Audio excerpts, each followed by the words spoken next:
I was more the real, you were more the counterfeit. You say you making moves, well shit, I'm going counter it. They saying I'm a joke, but this kid is more than practical. Hoping that me and the types of match that is compatible, but I ain't changed while everybody else is selling out, making hella cash off the lies that they be telling out. Rap ain't dead, but the real lacks existence. I never had a whip, but my drive is persistent. But shit, it's nothing, man, my flow is hella rugged, cause my... The first thing that you need to do is get yourself a Facebook Messenger or some sort of chat app like Tidio or wherever it is. If you're using Shopify, I think it's like Tidio or Facebook Messenger.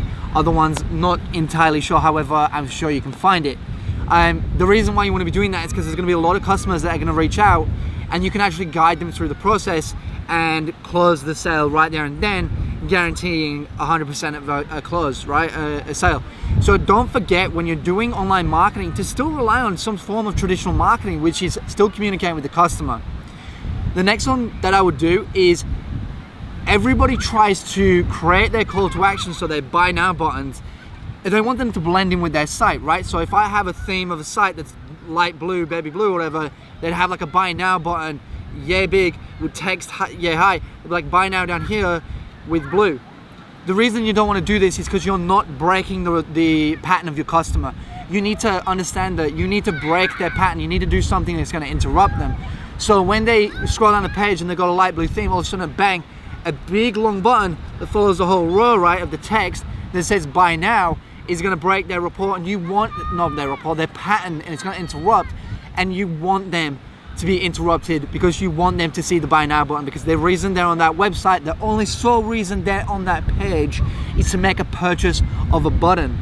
Right, well, not purchase. They don't want to purchase a button unless you're selling buttons. It's to press that button to make a purchase. The next thing that I would be doing is content. So we talk about something in marketing, which is the pre-frame.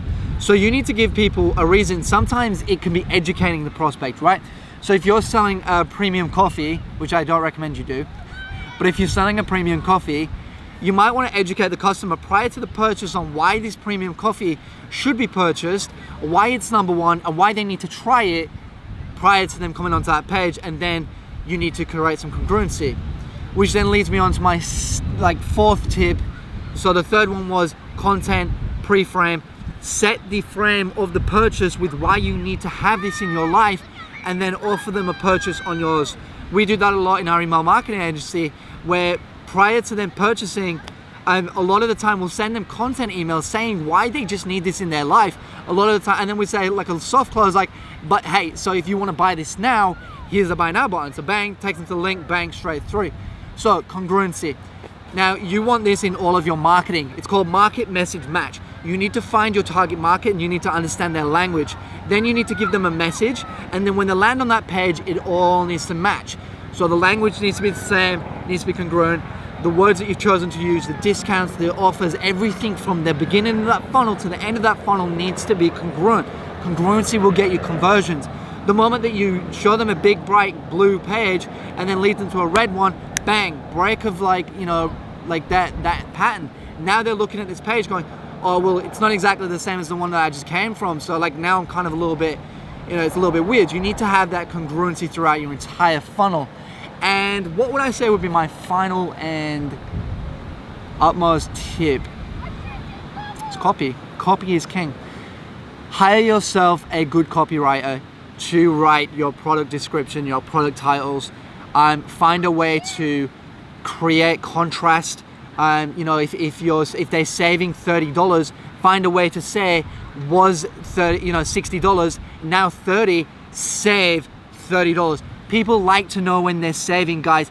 You can put $70 down to 20, but they're not going to do the math in their head always. But if they see save it or slash 40%, that's going to encourage them to buy. And then if you put that throughout the copy with a great copywriter with some great headlines and a great call to action, and keeping it congruent through the funnel, keeping your branding on point, but also allowing that disconnect of branding when it comes to a call to action button, with some content, some good pre-frame, and all of the other things I suggested, guys, I think that you could increase the conversions on your e-commerce website. For all of you that don't know, I own an agency called E2 Agency. we're actually an e-commerce based agency. We predominantly focus on email marketing, but one of the first things I ever did was conversions and helping people increase conversions on their store. There's been multiple people I've helped take their conversion, like purchase rate from 1% to 3%, from 2% to 4%, and that over time when they start to scale is a huge amount of money. So guys, if you could increase your conversions by double with some of these strategies that I've just talked about, I'm sure they would be more than worth it. It's nothing, man, my flow is hella rugged, cause my family comes first and nothing's gonna stand above it, man. I'm sick of all the radio.